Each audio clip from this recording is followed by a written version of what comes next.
Comment éradiquer la pauvreté dans l'Église? Nous amorçons là notre 5e approche pour justement éradiquer la pauvreté dans l'Église.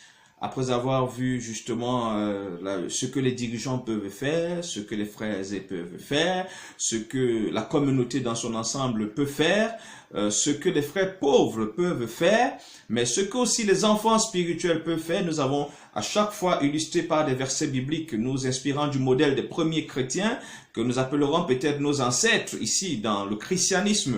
Aujourd'hui, nous allons parler justement des dirigeants. Nous allons nous intéresser au cas des dirigeants pauvres. Nous avons introduit en disant ce que les dirigeants pourraient faire pour juguler la pauvreté dans l'Église. Mais aujourd'hui, nous voulons nous intéresser aux dirigeants pauvres parce qu'il y a des dirigeants qui vivent dans le dénuement. Notre texte de référence sera Philippiens chapitre 4, versets 10 à 18. Philippiens 4, 10 à 18, c'est certes une longue lecture, mais bon. Nous allons prendre dans la version du français courant. J'ai éprouvé une grande joie dans ma vie avec le Seigneur. Vous avez enfin pu manifester de nouveau votre intérêt pour moi. Cet intérêt, vous l'aviez déjà, certes, mais vous n'aviez pas l'occasion de me le montrer et je ne parle pas ainsi parce que je suis dans le besoin. J'ai en effet appris à me contenter toujours de ce que j'ai. Je sais vivre dans la pauvreté aussi bien que dans l'abondance. J'ai appris à être satisfait partout et en toutes circonstances, que j'ai de quoi me nourrir ou que j'ai faim, que je sois dans l'abondance ou dans le besoin. Je peux faire face à toutes les difficultés grâce au Christ qui m'en donne la force. Cependant, vous avez bien fait de prendre votre part de mes détresses. Vous le savez bien vous-même, Philippiens, quand j'ai quitté la Macédoine, à l'époque où commençait la diffusion de la bonne nouvelle, vous avez été la seule église à m'aider, mais vous seul, avez participé à mes profits et pertes. Déjà quand j'étais à Thessalonique, vous m'avez envoyé plus d'une fois ce dont j'avais besoin. Ce n'est pas que je cherche à recevoir des dons, mais je désire qu'un bénéfice soit ajouté à votre compte. Je certifie donc que j'ai reçu tout ce que vous m'avez envoyé, c'est plus que suffisant. Maintenant que Épaphrodite m'a apporté vos dons, je dispose de tout le nécessaire. Ces dons sont comme une offrande d'agréable odeur, un sacrifice que Dieu accepte et qui lui plaît. Philippiens chapitre 4, versets 10 à 18. D'entrée de jeu, nous voulons dire que la pauvreté ou la richesse d'un dirigeant spirituel ne dépend pas de Dieu. Ça peut être choquant, mais il faudrait que nous le comprenions. Et nous allons partir de cet exemple pour le comprendre. Ça veut dire que si une communauté a un dirigeant pauvre qui vit dans le dénuement, ce n'est pas forcément à Dieu qu'on devrait s'adresser. Un peu comme nous l'avons dit depuis le début, qu'en réalité la pauvreté ou l'abondance ou l'équilibre dans l'église, ce n'est pas parce que le diable est trop mauvais ou parce que Dieu n'a pas béni. Et je pense que depuis que nous avons commencé cette méditation, à la lumière de la parole, nous nous rendons compte que les solutions se trouvent sur terre, elles ne se trouvent pas au ciel, elles ne se trouvent pas dans le spirituel, elles se trouvent dans la communauté des saints, qui est justement non seulement cette famille que Dieu a constituée, mais qui est également l'environnement au milieu duquel il a prévu régler un certain nombre de choses, manifester un certain nombre de choses exceptionnelles. Donc dans le cas de l'apôtre Paul ici, la phrase qui a retenu notre attention ici, dans la version du français courant, c'est on dit « je dispose de tout le nécessaire », mais dans d'autres versions, on dit « je suis dans l'abondance ». Et nous notons que ici, si les Philippiens avaient abandonné Paul à son sort, si les Philippiens avaient laissé qu'il soit dans le manque, Paul aurait été un apôtre qui justement reste affamé. C'est vrai que Dieu lui a donné la capacité de rester affamé, la capacité de manger. En fait, quel que soit le contexte, il réussit à être épanoui, à être heureux, à servir Dieu. Mais il faut noter que ici, les dons des Philippiens, et c'est pas une fois, ils l'ont fait, c'est une culture qu'ils avaient, ont permis à Paul d'être dans l'abondance. Les communautés, sur le plan matériel, ont le dirigeant qu'elles décident d'avoir. C'est vrai. Enlevons du côté que peut-être il y a certains abus qui sont vus ça et là. Nous rappelons que s'il fallait peut-être revenir là-dessus, depuis l'Ancien Testament, ce qui permettait à un serviteur de Dieu de vivre est ce qui venait de ceux qui venaient profiter de son ministère. Et c'est comme ça a toujours été comme ça dans la logique de Dieu. Et je pense que c'est dans cette perspective-là que le Seigneur dit que il a ordonné à ceux qui prêchent l'évangile de vivre de l'évangile. L'ouvrier mérite son salaire.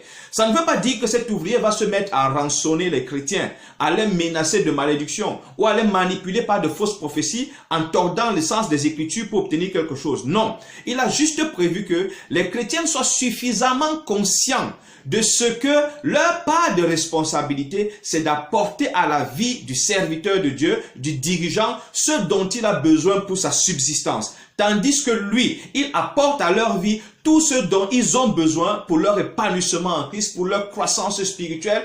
Et notons que justement, lorsqu'on est spirituellement équilibré, le reste de la vie, justement, va suivre cette logique-là. Or, ici nous revenons.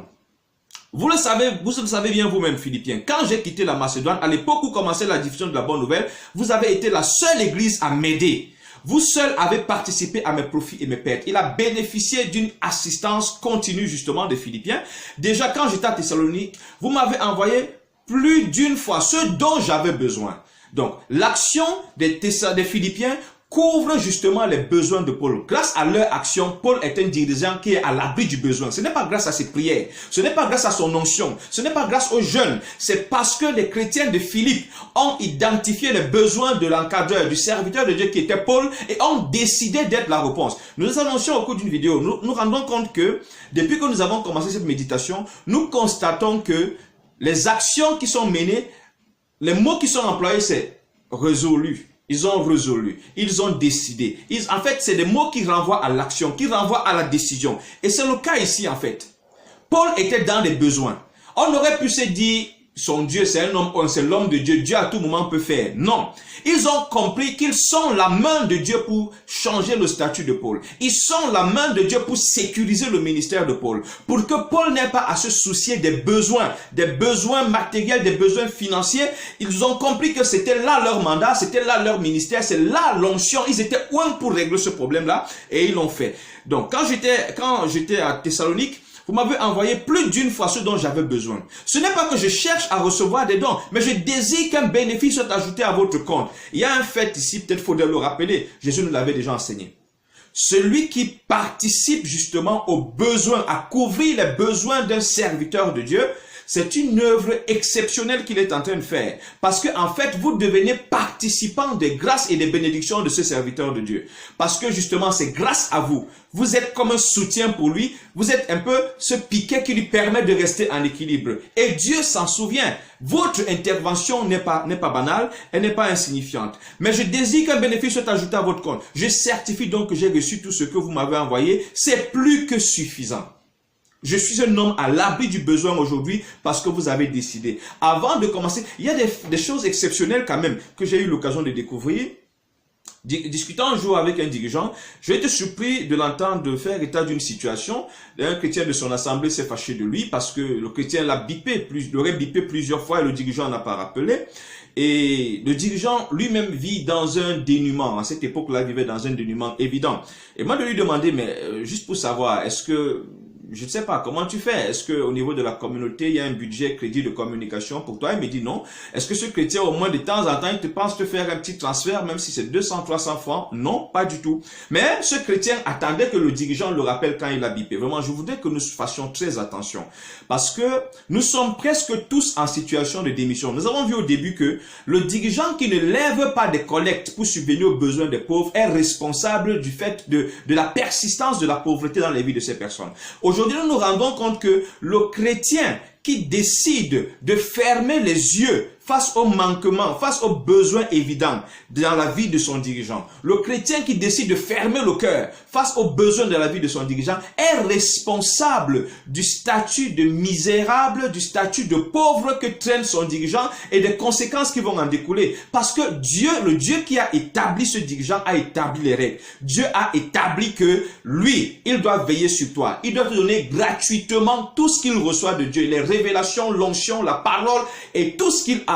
Et le même Dieu a établi que Que tu sois un homme d'affaires ou simplement un cultivateur, le manioc qu'il doit manger, le macabo qu'il doit manger, le tapioca qu'il doit manger, le véhicule qu'il doit conduire, le vêtement qu'il doit porter lui viennent de toi. Chacun de vous doit être instrument de Dieu dans la vie de l'autre. Voilà comment Dieu a établi les choses. C'est pour ça que nous revenons dans la vidéo précédente où Paul, justement parlant des chrétiens de la Macédoine, de l'Achaïe, qui sont venus en aide aux chrétiens de Jérusalem, disait que les chrétiens, justement, de la Macédoine le leur devaient, parce qu'ils ont reçu les biens spirituels, la fondation spirituelle que les chrétiens de Jérusalem avaient. Donc, c'est une responsabilité mutuelle. Le dirigeant a la responsabilité de s'aimer, de te bâtir spirituellement. Tu as la responsabilité de couvrir ses besoins. C'est pas un sujet, c'est pas censé être un sujet de débat. Tout chrétien qui grandit harmonieusement, qui lit sa Bible normalement, arrive à cette conclusion. Donc nous nous rendons compte que s'il fallait revenir sous forme de conclusion, nous avons vu au début que le dirigeant peut lever une offrande.